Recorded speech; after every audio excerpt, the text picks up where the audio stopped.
নাইয়রি গাও তুলি রে বলি মুখে আল্লাহ রসুল আমি বলি রে, আল্লাহ রসুল আমি বলি।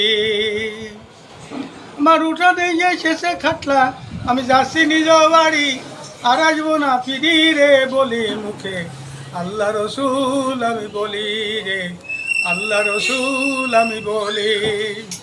আমার দুই কান্দে যে ছিল আমার দুইজন আপারা, আজ কেরামোলার কাতে বিনাশ কোথায় গেল তারা। আমার আটকুটুরি নাই দরজা আজ বন্ধ হয়ে গেল রে বলি মুখে আল্লাহ রসুল আমি বলি রে, আল্লাহ রসুল আমি বলি। আমার বড়োর পাতার গরম পাইতে সাবান দিয়া গোসল করাইয়া, আতর গোলাপ সুরমা কর্পূর কাপড় পরাইয়া।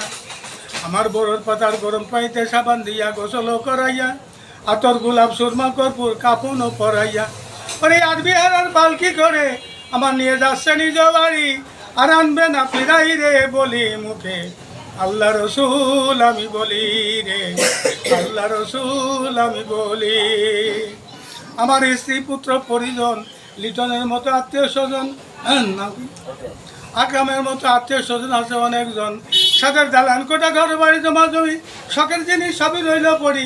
ওই মাটির নিচাই অন্ধকারে আমি মোহাম্মদ আব্দুল ওয়াহাব রওশন আলী রূপ নুরানি রে বলি মুখে আল্লাহ রসুল আমি বলি রে, আল্লাহ রসুল আমি বলি।